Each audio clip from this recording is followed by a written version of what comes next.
الدين رأس المال فاستمسك به فضياعه من أعظم الخسران.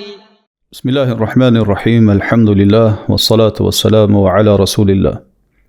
Shumë prej nesh tregon të shkujdesur ndaj të drejtave të rëndësishme në jetën e tyre, obligimeve të rëndësishme. Tregon shkujdesur në jetesën e tyre shoqërore, duke besuar se pasuria që ata e shpenzojnë për vëllezërit e tyre musliman është si lloj favori ndaj tyre. Padyshim se ky botkuptim është i gabuar.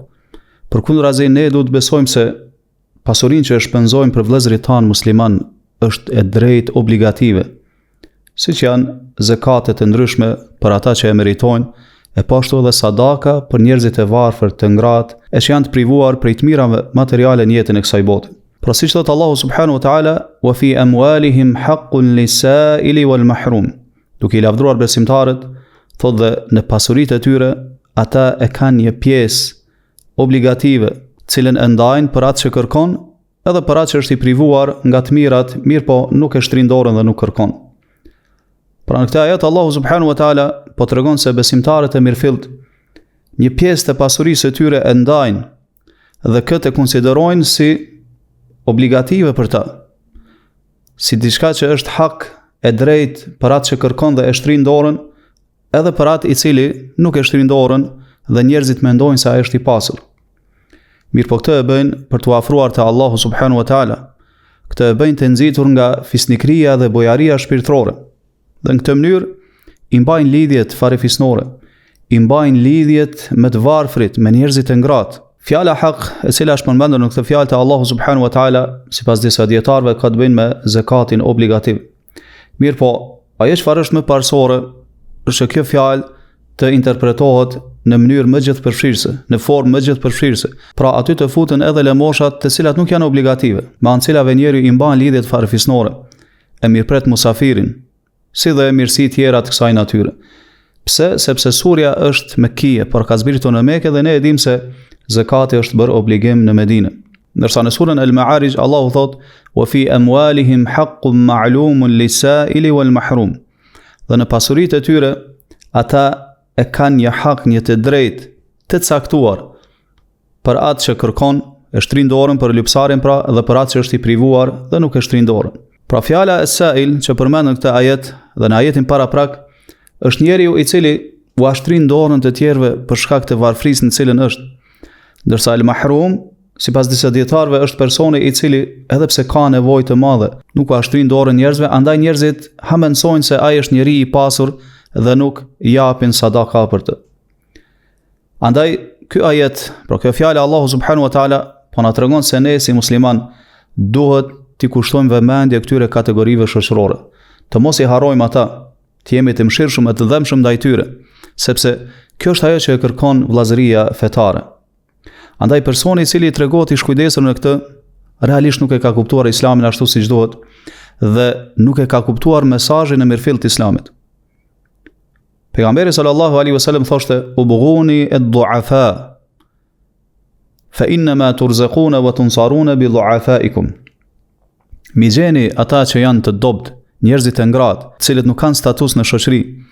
Pastaj thoshte: "Sepse ju, o musliman, furnizoheni nga Allahu dhe u vjen ndihma nga Allahu pikërisht për shkak të njerëzve të dobët në shoqëri." Po e vrim se si këtu pejgamberi sallallahu alaihi wasallam po na urdhron që tregohemi të kujdesur ndaj kësaj kategorie shoqërore, të mos i harrojmë ata. Pra të shpenzojmë për ta, të ndihmojmë atyre, të azgjatim dorën. Po tregon se Allahu subhanahu wa taala neve na furnizon pikërisht për shkak të pranisë së këtyre njerëzve në shoqërinë tonë. Dhe po na tregon sallallahu alaihi wasallam se ndihma e Allahut vjen pikërisht për shkak këtyre njerëzve që janë në mesin tonë, po për shkak sinqeritetit të tyre, lutjeve të tyre që i bëjnë drejtuar Allahu subhanahu wa taala. Mirë po kjo nuk do thotë se muslimanët të mos i marrin shkaqet e tjera për ndihmë kundër armikut, siç është kryesorja praktikimi i fesë Allahu subhanahu wa taala, zbatimi i tauhidit, urdhrimi për të mirë, ndalimi nga e keqja dhe mos përçarja në mesin e muslimanëve, pra uniteti mes tyre. Pastaj ndalu dhe mendoje urtësinë e Allahu subhanahu wa taala se si me kaderin e tij disa njerëz i ka privuar nga pasuria, ndërsa po e vrem se me shariatin e tij, me fenë e tij, me ligjet e tij, po na urdhron që ne të ndihmojmë atyre. Pra Allahu subhanahu wa taala ka urdhëruar që ne të ndihmojmë këta njerëz edhe pse me të kaderin e tij, me caktimin e tij i ka privuar nga të mirat materiale të kësaj bote, dhe kështu Allahu subhanahu wa taala me mëshirën e tij nuk u ka bërë bashkë dy privime. Padyshim kjo është për urtësisë e Allahu subhanahu wa taala dhe kjo ka sekrete e urtësi madhështore për këtë që ndalet dhe mendon. Në disa ajete para këtij që e lexuam më lart, Allahu subhanahu wa taala në surën Adh-Dhariyat i lavdëron robërit e tij të mirëfillt të devotshëm. Dhe thot innal muttaqina fi jannatin wa uyun. Vërtet se njerëzit e devotshëm që kanë pas frikë Allahun subhanahu wa taala, duke i kryer obligimet, duke u larguar nga haramet, do të jenë në xhenete dhe në burime që rrjedhin. Akhidhina ma atahum rabbuhum. Ata në këtë gjendje e marrin atë që u ka dhuruar Zoti i tyre, pra kënaqësitë e mëdha të madhështore të xhenetit. Pastaj tregon Allahu subhanahu wa taala pse kanë merituar këtë vlerë, sepse kanë merituar këtë shpërblim.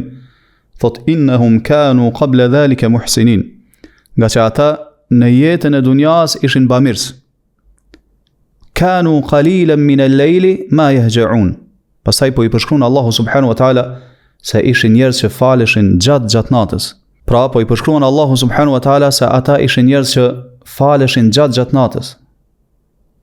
Kanu qalilan min al-layli ma yahja'un. Pra ata shumë pak flanin gjatë natës.